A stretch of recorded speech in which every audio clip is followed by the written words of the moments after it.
I'm your host, Davida Shensky, and you're listening to Live Without Limits, Reach Personal Success on a Daily Basis. The purpose of this show is to talk about personal development, mental health, relationships, and anything that affects your mindset and reaching your personal success and setting goals that are achievable. Today's presentation is titled What's trauma dumping? 7 common signs and 6 ways you can avoid it.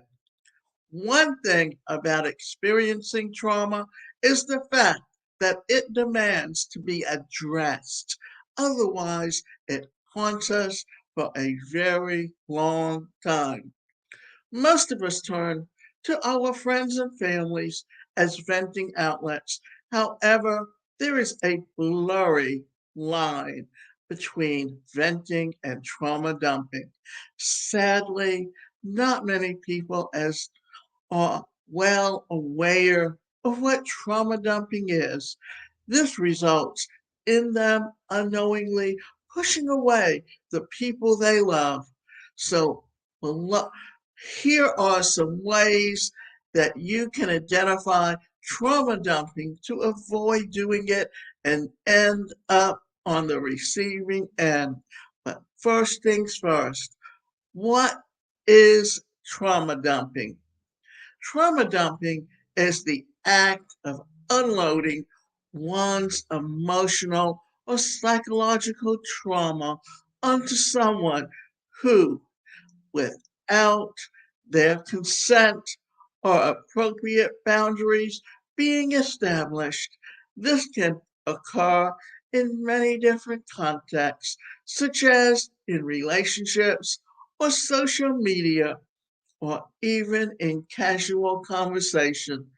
While seemingly relieving, trauma dumping can be harmful to both the person doing the dumping and the person receiving it. For the person doing the dumping, it can reinforce a pattern of avoiding personal responsibility and processing their own emotions. They become used to oversharing their trauma and expect assistance from others, thereby failing to develop the skills needed to deal with trauma personally to the person on the receiving end. It can be overwhelming, triggering, and even re traumatizing. Hearing graphic details of someone else's trauma is not anyone's cup of tea, especially when you're not prepared for it. It's important to recognize that trauma is a deeply personal and sensitive topic. Sharing one's trauma can be an important part of healing and growth, but it should be done in a safe and appropriate way. If you feel like you need to share your trauma with someone, always ask for their consent and establish clear boundaries beforehand. Additionally, seeking the help of a trained therapist or counselor can provide a safe space to process and work through your trauma without bruising other social relationships you have. The 7 common signs of trauma dumping, constantly bringing up traumatic experiences or events in conversations, even when the topic is unrelated, overwhelming the listener with graphic details of traumatic experiences, ignoring social cues or verbal boundaries, such as changing the subject or expressing discomfort, not respecting the listener's emotional capacity or well being, or being unwilling to acknowledge the impact of their trauma on others, failing to seek professional help or support, and instead relying on friends, family, and acquaintances to process their trauma, expressing anger or frustration when the listener is unable or unwilling to provide the level of support or validation they desire, making the listener feel responsible for their emotional well being or guilt tripping them into listening or providing support. The 6 ways to avoid trauma dumping. Remember that trauma is a complex and challenging experience, and it's okay to seek help and support by being mindful of how you share your experiences. You can avoid trauma dumping and build healthy relationships with those around you. Seek professional help. It's essential to have a safe space to process your trauma. Consider seeking help from a therapist or counselor who is trained to help you navigate through your experiences. Ask for consent.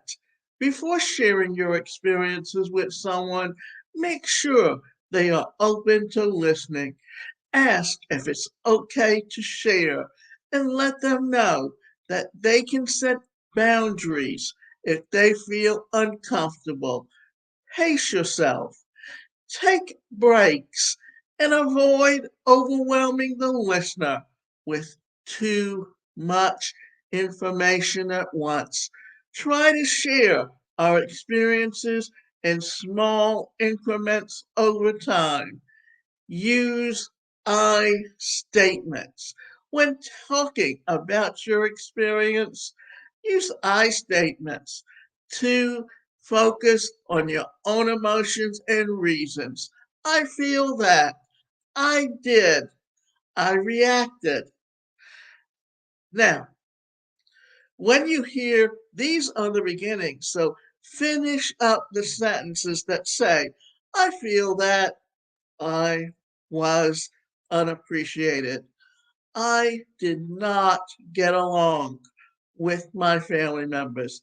I reacted to the emotional blackmail that was going on around me. That's how you finish out these sentences. This can help the listener understand that your perspective without feeling like they need to fix the problem. Consider the listener's needs. Be aware of the listener's boundaries and needs. If they seem uncomfortable or overwhelmed, take a step back and give them space. Take responsibility for your own healing. While it's essential to have a support system, it's also important to take responsibility for your own healing. Consider other ways to process your trauma, such as journaling, art, or exercise. You can protect yourself from trauma dumping too. Being on the receiving side of trauma dumping can be overwhelming and exhausting. It can be challenging to know how to respond when someone is oversharing their trauma with you. But we all need to be aware of how we can protect ourselves. Set boundaries.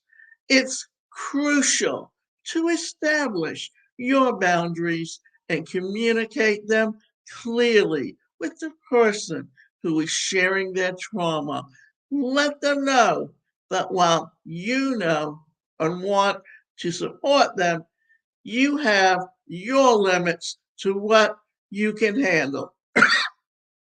Be firm with your boundaries, and should the other person attempt to overstep them, remind them that you do not have the capacity to take on more than what they have already shared.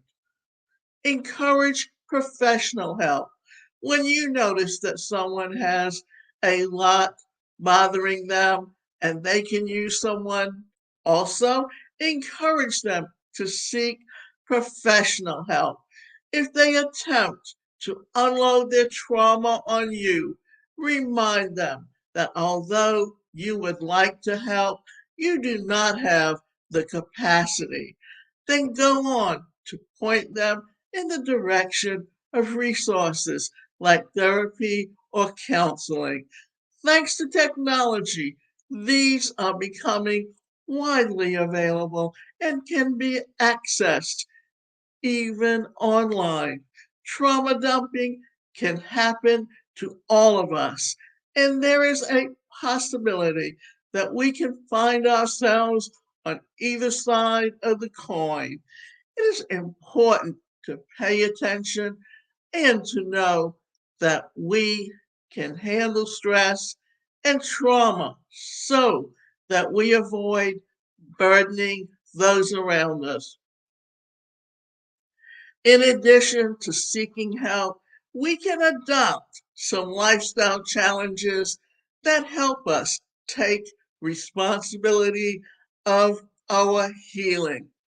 And the last thing I'm going to say about this is that I grew up in a very dysfunctional family where with a disability, and only after I started studying psychology and mental health was I able to understand what was going on in the family and the family dynamics.